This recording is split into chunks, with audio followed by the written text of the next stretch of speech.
Apa saja sih yang sudah terjadi di Mushoku Tensei hingga saat ini? Main protagonis bernama Rhodes Grerat ini adalah seorang reinkarnator pengangguran berusia 34 tahun yang terlahir kembali menjadi bayi dari keluarga Paul Grerat dan Zenith Grerat. Kelahirannya juga dibantu oleh pelayan rumahnya bernama Lilia. Walau moral bejatnya masih terbawa, di sini dia mulai hidup dengan serius hingga mencapai penyihir tingkat sakral tanpa rapal di usianya yang berumur 5 tahun berkat didikan dari wanita ras iblis bernama Roxy Migurdia. Lepas kepergian Roxy, Rhodes memberanikan diri untuk keluar sendiri dari rumahnya lalu bertemu dengan gadis elf bernama Sylphiet. Mereka pun berteman, bahkan Rhodes pun mengajarkan Sylphiet sihir hingga mekanisme tanpa rapal yang dia miliki.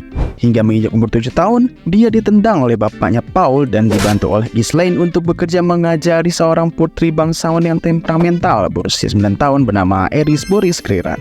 Apa saja sih yang sudah terjadi di Mushoku Tensei hingga saat ini? Menginjak umur 7 tahun, Rhodes mulai mendiami diri di kediaman Boreas yang dipimpin oleh Tuan Tanah Vito yaitu Saurus Boreas Grerat, diikuti oleh anaknya wali kota bernama Philip Boreas Grerat, aka bapak kandung Eris itu sendiri. Di kediaman Boreas, Rhodes mengajari Eris dan Ghislaine untuk mempelajari sihir dan pengetahuan umum dasar.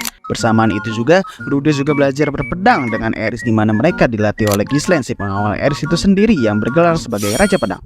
Selang berjalan 3 tahun, kejadian utama yaitu Turning Point 1 terjadi di mana seluruh tanah wilayah Vitoa terdampar bencana alam sihir metastatis dan seluruh wilayah tersebut hilang terteleportasi. Rhodes dan Eris pun terlempar hingga ujung barat laut benua iblis dan di mana Rhodes bermimpi ketemu sosok makhluk putih bernama Hitogami yang memberikannya wahyu, lalu terbangun dan bertatap muka langsung dengan ras iblis super bernama Ruijet yang dirumorkan sebagai iblis terkejam sepanjang sejarah. Ruijet pun mencoba membimbing Rhodes dan Eris untuk kembali pulang ke kediaman Boreasnya di benua pusat. Apa saja sih yang sudah terjadi di Mushoku Tensei hingga saat ini? Berkat wahyu dari Hitogami dan bimbingan arah dari Ruijet, Rhodes, Eris, dan Ruijet debut menjadi tim petualang bernama Dead End. Perjalanan di benua iblisnya dimulai dari ujung barat laut kota di Karisu hingga ke arah selatan daerah Pelabuhan Wind.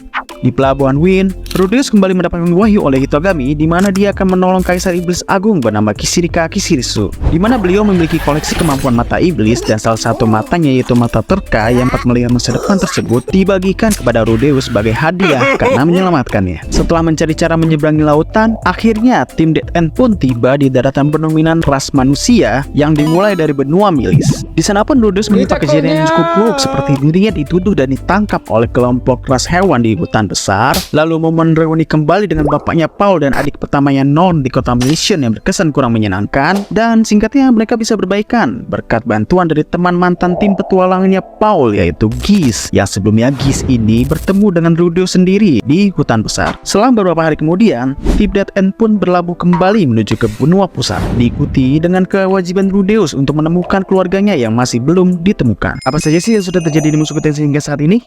Akhirnya, setelah 2 tahun tim Dead End berpetualang, mereka pun tiba di tujuan akhir yaitu benua pusat.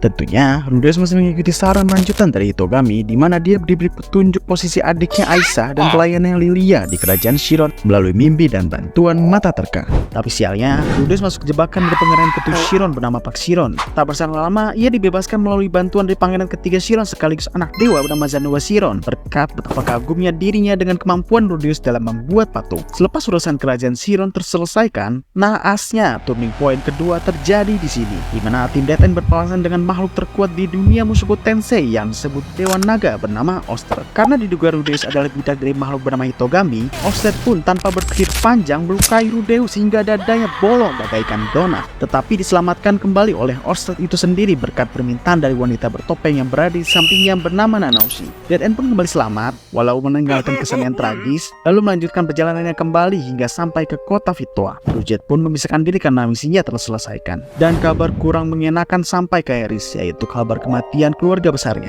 Eris pun tidak punya pilihan lain selain maju selangkah dan tidak lupa menyatakan cintanya kepada Rhodes pada malam setelahnya. Namun nasib kembali di POV yang lain, Rhodes pun ditinggalkan Eris dengan terkesan seperti dicampakkan setelah terbangun dari pengalaman malam pertamanya.